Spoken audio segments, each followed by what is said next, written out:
let's do it. I'm sure you want everybody to grow, Coach. At the same time, there's an assessment and urgency and a timeline on that. What's been your time frame for charting their growth and making decisions about who where? Yeah, I would say every day is a measurement. I wouldn't necessarily give you a timeline, but every day we're definitely measuring, trying to get those quantitative measures, whether it be completion percentage, mental errors, low, so forth, at every position. So, we're in the early processes of that as far as final decisions, but every day is definitely a measurement, and we're trying to, touch all those details as we go. You mentioned completion percentage and mental errors. What are the criteria you look at when you're making I think those are the big ones with the quarterback specifically. We're talking about ball security. That's a huge component as far as what we're trying to get done. We're talking about execution, right? Physicality. Those are all things that we're talking about. But, you're talking about with the quarterback specifically, the execution, right? That's the guy that's hopefully going to be out on the field. It's going to give us a chance to execute and make plays with the component of ball security. How does this time of year differ for you coming back in August because you had the period of acclimation in the spring? Because it was new to you then, not new to you now. So what does that allow you to do different with these guys? Yeah, I think the more longevity and more continuity you have, you're more in a macro level, right? A macro versus micro, right? You're in macro, meaning big picture, playbook drawings. You're really talking the big picture, whereas we've had that in the spring. Even the young guys coming in had that, hey, here are the playbook drawings. Now, the further we get, because this is the third install that they've had with similar schemes, if you will. So now we're really trying to get into the details of whether it be footwork, decision-making, checks, the variations upon a playbook drawing per se. What about Dylan? Where have you seen him make his biggest jump just from having your first look at him in January to now here in August? Yeah, and to be expected probably with all quarterbacks. There's just a comfort level as far as whether it be the play call that's given in, the coverage that they're seeing. I think the more reps and experience that you get, there's that comfort level that continues to grow, right? So, whether it be pocket presence, hey, we drop back, they bring a blitz, you're calm and poised in the pocket and make the right decision. So I think that's probably the good thing that I've seen or positive that I've seen, from the spring. It's kind of a big picture, a lot of moving parts. Introduction of playbook, introduction of defense. Obviously, Tony does a great job schematically with some exotic looks. So the experience, the meeting rooms, as we talk through it in the decision-making process, I think there's a comfort level that continues to improve. I think the media days, Coach Rule spoke a lot about eliminating turnovers, being a big goal for the offense. I mean, is there anything you're coaching with these guys specifically to achieve that goal? Well, there's obviously the physical component of handling the ball, whether it be quarterback center, snap gun, snaps from gun, et cetera. But I think there's a component of just decision-making in general, right? Are we making risky decisions as far as trying to put the ball in tight windows versus checking the ball down? So I think there's a couple of, pillars that you can address to try to improve that. So, again, a daily measurement we're working through and trying to get better at. You've got guys that have strong arms, and you have a couple who really do. How do you balance between don't make a risky decision, but also letting them have their stinger and make sure they're taking throws they believe they can? Yeah, I think there is a fine line to that. I think there's a science, and you definitely don't want to take their stinger away. But we do have some guys that do have, arm talent for sure and can get down the field. I think there is a component of take what the defense is giving you too, right? Like, hey, they're playing cover 2, there's a drop 8, there's guys way back there. Obviously, we're not going to force the ball down the field, so that's not a time to do that. If they're allowing you or giving you a look to maybe do something aggressive down the field, then definitely we want to do it, say they give us man coverage one time a game. Well, we don't want to miss that one chance to be aggressive in man coverage. You have 5 or all 6 of your quarterbacks on the 120? 5. Yeah, 5. Yeah. What's a guy we heard about a little bit over the summer, Jalen Grandstad?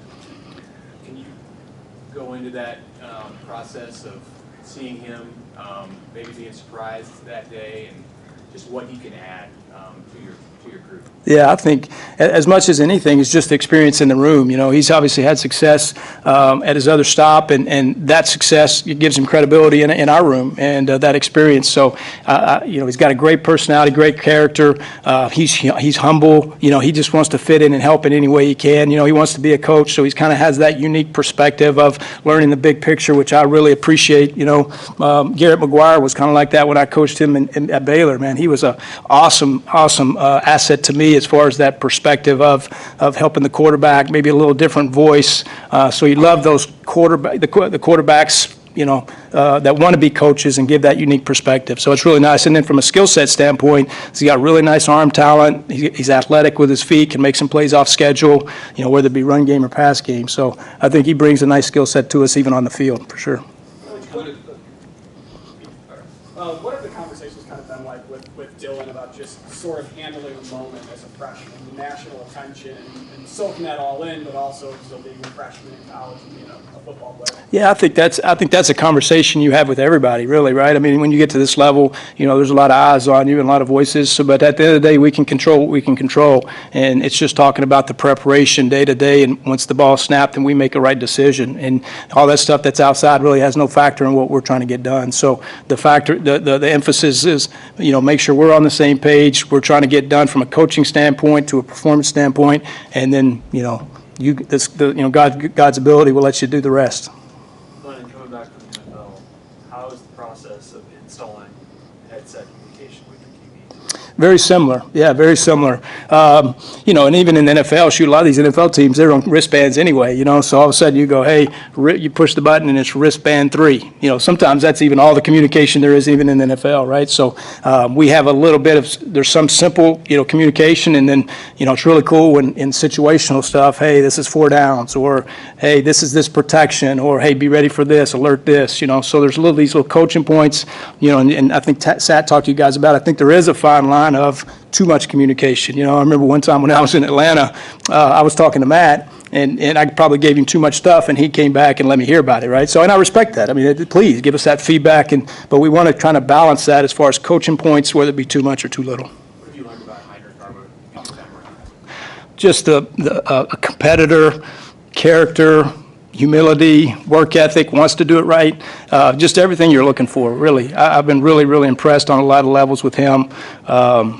He's been nothing but a huge part of our room, again, both on and off the field. So excited to see that growth continue, as we get further into camp. What kind of improvements have you seen guys make just in the summer, the work that they put in from how you've evaluated them? Yeah. Like I say, this is kind of their third install, if you will, as far as the system. And really that second install, a lot of it was on them. They kind of installed it themselves. So, as that install continues to go, the more comfortable you are. But just the leadership, even with the young quarterbacks, as far as them leading a practice on their own is encouraging, right? So a lot of times you don't see that. And then the team being receptive to that. So that was kind of cool to see. And I think we got a lot of work and a lot of production in those few weeks. Quarterbacks want to work with guys outside of the system you guys have here. What sort of guidelines do you have for how they pick that, and what you are comfortable with them doing, and then maybe things that you would prefer or things that you guys just talked about? You're saying like at another facility or outside coach? Shoot, I mean, really, at the end of the day, we want to teach what we teach, and I've been around some good and some bad. I feel, convicted in some things that I want to try to get done. But anytime I feel like anybody's working on their craft, they're getting better. So I think, particularly in the quarterback world, everybody kind of has a guy, particularly in the summer, or whatever the case may be, they go out and work out with some other folks. And I think that's fantastic, because really at the end of the day, you're working on your craft. You're trying to perfect your craft. So I appreciate that extra effort. And then we kind of get back into training camp, then we'll kind of streamline on what we're trying to get done. Over the course of your career, have you ever had a quarterback come back and you're like, I have to actually tweak that because that's not what I want to do? Yeah, I think so. And again, shame on me if they feel more comfortable to do it the right way, and I'm like, no, we want to do this. If you feel more comfortable with this, and we feel like this can work, whether it be from a timing standpoint or mechanic standpoint, then hey, let's take a look at it and talk about it at the very least.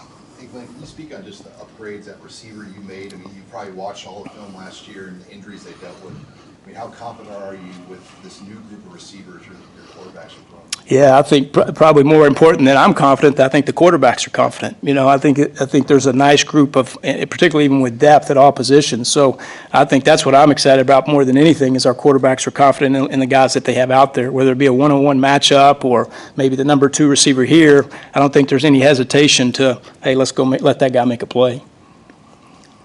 Anything else for Coach Thomas?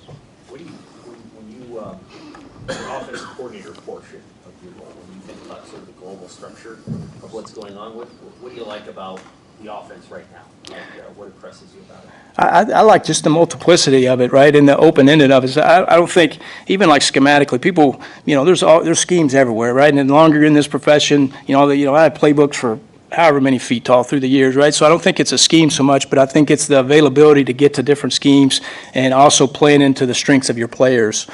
So whether it be checks into good or bad plays, or, this guy might not necessarily be this good at this route, let's work him with this route, or let's play this receiver at this position. I think it's more that, and then the flexibility for us to be able to get to that, whether it be wide sets, bunch sets, schematically, we have a lot of flexibility that way. Grimstad's part of the 20, right? He is, yep. Can you speak on just the specific leadership and I guess poise that Dylan's shown so far? Yeah, I think it's probably twofold, right? There's a mannerism and there's an aura about it. I think that's important. We talk about that because people feed off of that aura, but I think there's a confidence that you hear in tone of voice and being vocal, and, hey, somebody runs the wrong route, you let them know, or just the confidence of maybe a protection call, or, hey, let's challenge Ben Scott on a call. Hey, this is what I see. I want to do this, right? And the conviction of making those calls, that only comes with confidence. So if you're second guessing yourself, everybody else is going to, feel that. So the more and more that we're in this, the more and more reps that we get, you feel that confidence with all the players. I would say all quarterbacks, and then all the other guys, if you will follow that lead because of that confidence. Can you teach that, or is that just something somebody has in you when you get it? Probably a little of both, I would say, probably a little of both, but I definitely think there's an element of teaching to it, and I think that comes a lot in the meeting room, because if they understand what you're teaching in the meeting room and they really grasp that, I think they can really speak in confidence, right? And they can feel that confidence when they make a check or make a call, as opposed to kind of, tippy-toeing up to a call. Who's your fifth quarterback that you can't? You mentioned the four already. Who would be your fifth guy? Bodie. Bodie. Bodie, yep. Okay. Awesome. Thanks, guys.